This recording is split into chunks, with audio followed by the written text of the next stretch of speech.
Alright, well, my name is Baugus, and I'm a third-year physical therapy student at George Fox University. And I'm here on 8-week rotation with Dave and Anna, and the rest of the awesome PTs here. So there's only a couple of you guys that I don't really know as well, but thank you guys for coming. And this is just a presentation that I put together this year for the Oregon Physical Therapy Association conference, the annual meeting. It was originally an hour-and-a-half presentation, but today, let's just go through some stuff. And if something comes up that you guys want to just chat on and expand on, because there's so few of us here, we can just kind of make it into a discussion if there's anything that sparks any interest. First off, just a little bit of background on myself. These are some pictures that show some of my time at Oregon State doing athletic training.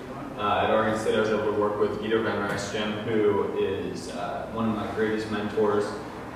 Sent me on a path kind of into professional baseball with athletic training. I worked for the San Francisco Giants for 2 years, interning with them in sports medicine. From there, graduated after working football at Oregon State, graduated and went to work in Lake Oswego at Therapeutic Associates with Sean Daly, and worked as an athletic trainer under him. Studied under him for a few years now, and eventually got into physical therapy school at George Fox, where I am now currently. And I think something that sparked my interest in agility was some of the neuroscience classes that we're taking, and just trying to make sense of current research and how that jives with agility and what agility even is. So today we're kind of here to challenge current thinking on motor learning, which has a lot to do with agility and a lot to do with what we do with our patients or clients or athletes, whoever we deal with.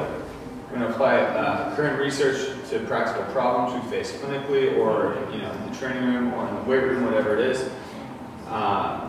This is one of my favorite things, is blending training, biomechanics, neuromechanics to help patients, looking deeper into agility and becoming better coaches.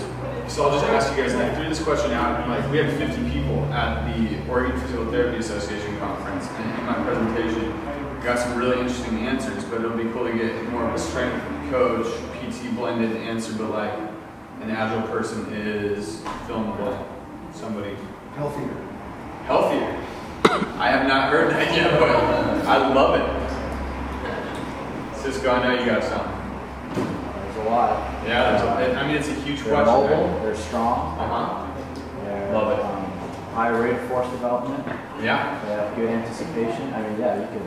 I dig all those things. Say powerful, precise, and coordinated. Probably feel they're intuitive Mm-hmm. when they're in their sport. Love it. And so trying to blend all this stuff together into an organized way is really hard because it's such a big concept, and there's so many different thoughts on there on what where you may be coming from clinically or training wise. But I would say that an agile person is able to manage variability, and that's what it says there at the top. It got cut off a little bit, but able to manage variability. If you look at this chart, this is a chart that you would, if you were looking into the literature and the research, would be an uncontrolled manifold chart. The dots within the oval-shaped circle represent the repertoire of ways you can complete a task, a given task. The line there is a success line, and anywhere you are around that line within the oval shape is a successful completion of the task. What the nervous system does, or what an agile person does, is assigns value to the different variables that are necessary for managing a certain task, whatever it is in a given context. So let's say it's cutting. This person is making online decisions on cutting. What's going to be most important? And they may say on a very millisecond to millisecond basis, center of mass, joint position, force, speed, direction. Those are the key variables that I need to manage in order to complete this task. Going along with that, you also have to be able, or an agile person is able to identify which variables are not important for task completion, because you can't manage everything. There's uncontrolled variability found in every complex movement. There's a lot of implications just beyond athletic performance, which may or may not apply to us, but there's a lot for falls prevention.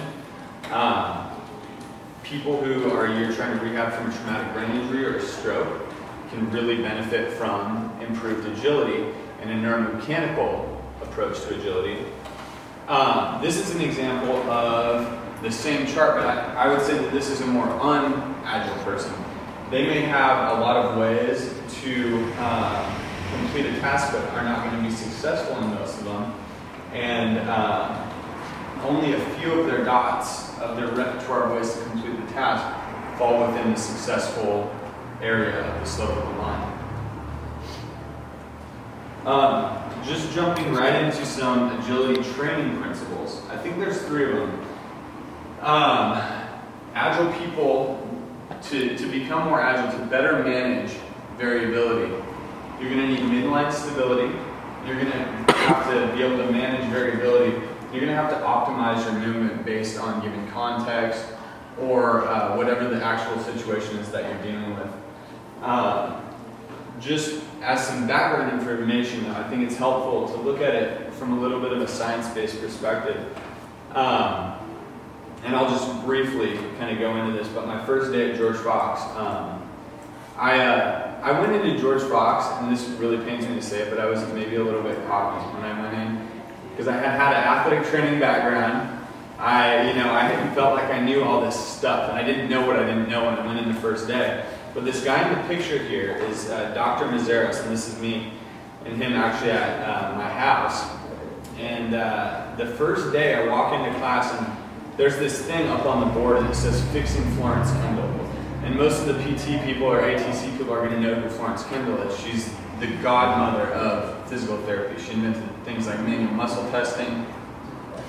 So I looked at it and I was like, that's Florence Kendall right there. It's like Fixing Florence Kendall. I had never thought that there was anything wrong with Florence Kendall.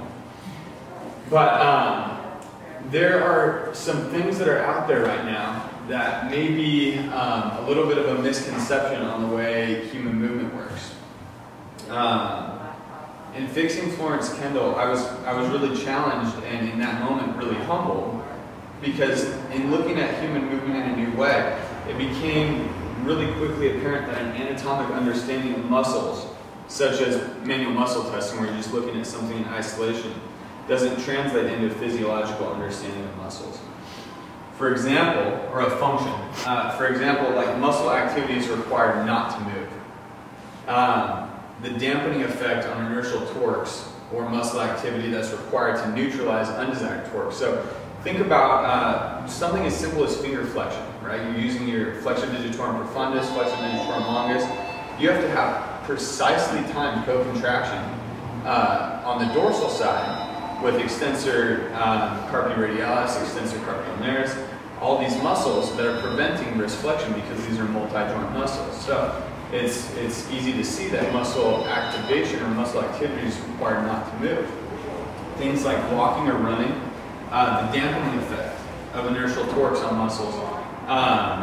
So things like eccentric loading, things that simple manual muscle testing or thinking of a muscle as an effector, just a simple input-output, doesn't really give you any insight into those maybe very functional things. Oh, by the way, this actually isn't, this isn't Dr. Mazaris, this is a cardboard cutout my class had made of him. So this is a cardboard cutout, and we place him in really like random places around our building and scare people and stuff. But I just thought I should tell you that before we move on. So example, muscles aren't just simple motors, so they're not just actuators. That's kind of an engineering term, where it's a simple input-output equation. There's a lot of other functions that muscles serve. They stabilize motions at joints. Just think about middle trap, neutralizing scapular movement during abduction. So that serratus anterior can function as a scapular upward rotator. That's a really common one that we use all the time and that we see almost every day in the clinic. They also store energy in connective tissues. So energy storage, in the example of explosive trunk rotation or explosive jumping. They absorb and perform work, jumping and landing. They execute economic force production, which is really interesting in cases like walking. You're seeing elastic energy storage and recovery, so you're achieving minimal net work output. You're also going to see them shift motor recruitment to reflect the changing need for muscles to perform or absorb work, and that's just like somebody walking on very stable ground, like on concrete, to wet grass. You're going to see automatic EMG changes in muscle activation patterns and strength of contraction, just based on that one simple task-based need. So as we can see, muscles aren't dumb. They have self-stabilizing properties. That's from a really interesting article by Nishikawa on neuromechanics. I highly recommend that one. I can send it to anybody who wants it. We have to realize that the nervous system is very complex. It's a complex system. It's not necessarily a complicated system, but it is complex. And there's characteristics of complex systems that I think it's important to keep in mind when you're trying to promote motor learning or promote a change in behavior. Complex systems are self-organizing and emergent. So order or coordination arises out of the local interaction between the component parts. So you have all these component parts that are limited in their repertoire of behavior, as in neurons firing, pathways firing throughout the body. But the net output of the system is far greater than what the individual parts can give you on their own. It's dynamic and dynamical, meaning dynamic changing, and dynamical, meaning that there's rules that govern it. So at each individual level, there's a certain repertoire with rules that govern it. It's governed by anticipatory and triggered responses. It's nonlinear, which is really important to remember. A sensory effect is not always proportional to a motor output. It's constantly changing second to second based on context, environment, joint position, whatever it is. And it's adaptive and evolving, and that's good for us. Any questions or anything? Kind of flying through this stuff. We'll go through this stuff pretty quick to get into kind of the meat of everything, but this is interesting, an ant colony model to understand complex systems. This is by Douglas Hofstadter. He's an American professor of cognitive science, and he looked at an analogy between the way that ant colonies work and the way that the human nervous system works. This book, Emergence from Chaos to Order, is pretty cool. It's really heady. It's kind of down the rabbit hole, but it's an interesting read. I've read a few chapters out of it. But in an ant colony, individual ants are flexibly driven. There are only a dozen principles that govern their behavior. The activity of the colony as a whole is totally defined by the individual parts, but the action of the system is much greater than what the individual parts are capable of on their own. So foraging ants will leave an ant colony. They leave a pheromone trail for the other ants to follow. The individual ants are going to follow these trails, and the behavior of the colony as a whole changes. And it has an effect on the environment, but the environment also has an effect on it. So it's constantly changing its environment and changing the behavior of the constituent ants. And there's some parallels we can draw with the human nervous system here. You have a flexible and persistent system that emerges from constituent parts with a limited repertoire of behavior governed by a small number of rules. You have emergence of the behavior as a result of the interplay. This is one of the biggest things, the interplay between the environment, intrinsic factors within the system, and the nervous system. So you see emergence of behavior based on that interplay. The behavioral repertoire of the system as a whole far exceeds that of its component parts. So we have to keep in mind that the interplay of descending output from the central nervous system, sensory input from the body and environment, muscle dynamics, and emergent dynamics of the whole animal shape coordinated movement. So we can't neglect any piece of that when we're trying to promote general athleticism, agility, whatever it is. Some important distinctions are that you can't observe a single neuron and just make assumptions from that. So like observing a single constituent part, like a muscle input, an ant, gives us no understanding of the goal of the system as a whole.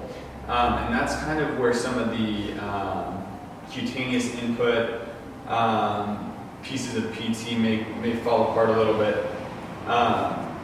it gives us no predictability of the output of the system as a whole. And this is all going to come together shortly. Or how to manipulate a constituent part, neuron, and or the effect that it will have on the system as a whole. What that means is there's a question that arises from that. Is it possible to predict the behavioral output of a system based on one input? And the answer is obviously no. It's the sum of the inputs coming in that actually has an effect on the system. This is kind of one of the big points here. This is the paradigm shift that we're kind of going towards, is that the summing equation for all those inputs is constantly changing from moment to moment as you move. So it's hard to make assumptions that this input is going to be the same, even on a second-to-second basis, on the output of the whole system. Any questions? I know that's a lot right there. Cool.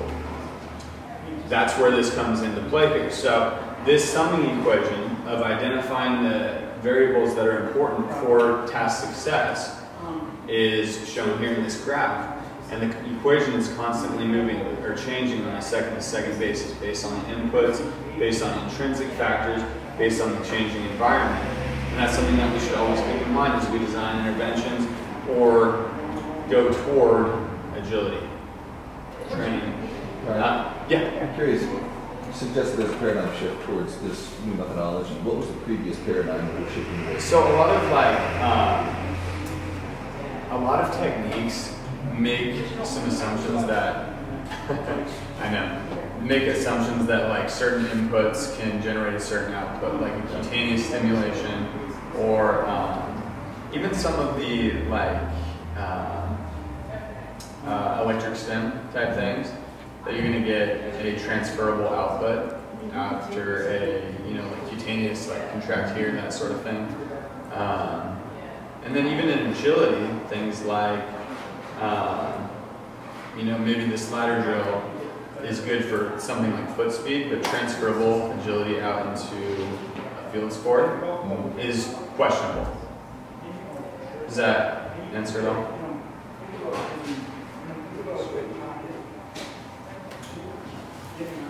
So we're looking at during movement, and we're looking at producing countless patterns, forms, and strategies on how to shape movement strategies, basically. And that has to do with the interplay between joints, muscles, nervous system, external forces, and that's happening, that summing equation is happening all the time during movement. So how do we study this? Neuromechanics gives us a really interesting framework, and it's very similar to motor control theory, but neuromechanics is more of an interplay. It's more of an interplay way to look at things. So it's looking at how muscles, sense organs, motor pattern generators in the brain interact to produce coordinated movement. Not only in complex terrain, but when confronted with an unexpected perturbation. And just listening to that, like you hear, boom, that sounds exactly like agility. At least that's what I thought when I read it. So I was like, there's definitely a connection here between neuroscience, neuromechanics, and agility. So what is agility? Traditional versus new approach. The traditional approach looks at a lot of times sprinting in a straight line, rapid change of direction, force development, the ability to change body position or direction of the body. Webster actually, I really like their definition, the power of moving quickly and easily. I think that's actually kind of a cool definition of agility, because with power you're looking at work over time, and ease of movement I think does a good job of that. But I think we can dig a little deeper if we really want to elevate into a whole other realm of agility that's maybe a little bit more science-based and well thought out. So some of the key things that agile people can do, and this kind of falls under managing variability, is identify and manage key variables necessary for task success. They're also able to identify variables that are not important for task success. So take pitching for example. If you broke down the mechanics of, say, 100 Major League Baseball pitchers, it's likely that you're going to see 99, 98 of them do 5 things very well. And this is true in a lot of different sports, but they do 5 things very well. So let's say they're starting from a stable position, they're generating forward momentum, they have hip and shoulder separation, They're equal and opposite at foot strike, and they have a stable glove side. But if you just watch them pitch with the naked eye or even on video, they're not going to look anything like one another. There's a lot of uncontrolled variability, but those things don't really matter for task success. Task success is found in managing these 5 things. And this is just an example. You can apply this to many other scenarios.